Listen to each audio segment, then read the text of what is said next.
जोहार दोस्तों। कारोबारी विष्णु अग्रवाल को आज प्रवर्तन निदेशालय ईडी की टीम ने गिरफ्तार कर लिया।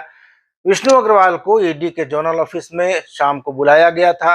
वे शाम 4:15 पर ईडी ऑफिस पहुंचे। उसके बाद ईडी के अधिकारियों ने उनसे लंबी पूछताछ की और पूछताछ के बाद ईडी ने विष्णु अग्रवाल को गिरफ्तार कर लिया है। इसके पहले ईडी ने विष्णु अग्रवाल को पिछले 26 जुलाई को पेश होने के लिए कहा था, लेकिन वो ईडी के सामने हाजिर नहीं हुए, उपस्थित नहीं हुए। उन्होंने ईमेल के माध्यम से बताया था कि उनके घर उस दिन पूजा हो रही थी, इसलिए वह उपस्थित नहीं हो पाएंगे और इसके साथ ही उन्होंने 10 दिनों की मोहलत भी ईडी से मांगी थी, लेकिन ईडी ने उन्हें दोबारा समन जारी किया था और 31 जुलाई को हाजिर होने का आदेश दिया था।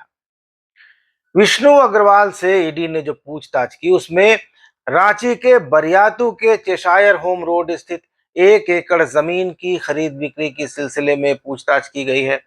आरोप है कि उस जमीन की खरीद बिक्री कोलकाता के रजिस्ट्री ऑफिस में रखे गए मूल दस्तावेज से छेड़छाड़ करके बनाए गए फर्जी दस्तावेज के आधार पर की गई है।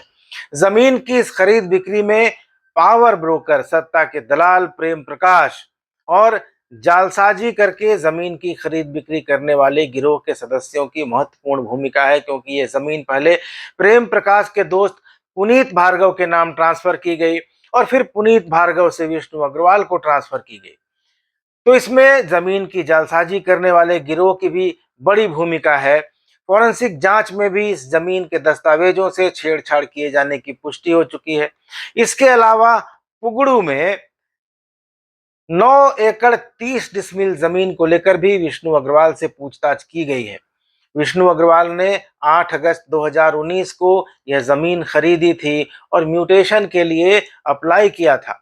इसके बाद तत्कालीन अंचलाधिकारी सीओ शुभ्रा रानी ने 10 दिसंबर 2019 को यह बताया कि यह जमीन खास महाल की है और एलडीआर के लीज लिस्ट में इसका नाम नहीं है, जिक्र नहीं है।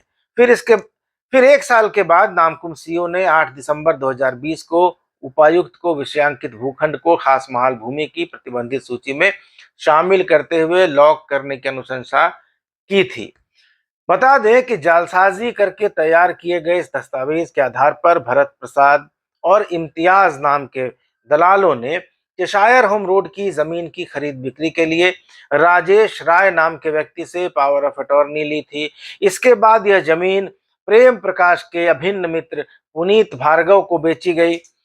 पुनीत भार्गव वही शख्स है जिनके नाम से रजिस्टर इनोवा पर पूर्व मुख्यमंत्री रघुवर दास काफी समय तक चढ़ रहे थे और इसी पुनीत भार्गव से विष्णु अग्रवाल ने यह जमीन खरीदी है। इस जमीन की खरीद बिक्री में शामिल रहे भरत प्रसाद और राजेश राय को गिरफ्तार करके जेल भेजा जा चुका है।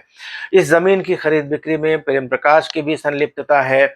उसे अवैध खनन से लेकर मनी लॉन्ड्रिंग के आरोप में पहले ही जेल भेजा जा चुका है। तो ईडी की एक बड़ी कार्रवाई हुई। विष्णु अग्रवाल झारखंड के काफी बड़े व्यवसायी हैं। रांची में उनका न्यूक्लियस मॉल है। इसके अलावा उन्होंने जिमखाना क्लब की एक भूमि का एक हिस्सा खरीदा है। कांके रोड में भी उन्होंने एक बड़ा भूखंड खरीदा है, मॉल खरीदा है। नामकुम के इलाकों में जमीन काफी ज्यादा विष्णु अग्रवाल ने खरीदी है, रांची और उसके आसपास के इलाकों में। और तो विष्णु अग्रवाल की गिरफ्तारी एक बड़ी कार्रवाई है ईडी की। और अब ये देखना है कि ईडी विष्णु अग्रवाल के बाद अब और किन रसूखदारों पर कार्रवाई करती है, किनको पूछताछ के लिए बुलाती है, किनको गिरफ्तार किया जाता है और आगे इस मामले में क्या कार्रवाई होती है। मैं आपको जैसे जैसे अपडेट आते जाएंगे वैसे वैसे बताता जाऊंगा। इस वीडियो पर अपनी राय जरूर दीजिएगा, चैनल को सब्सक्राइब कर लीजिएगा। मिलेंगे अगले वीडियो में, तब तक इजाजत दीजिए। धन्यवाद, नमस्कार।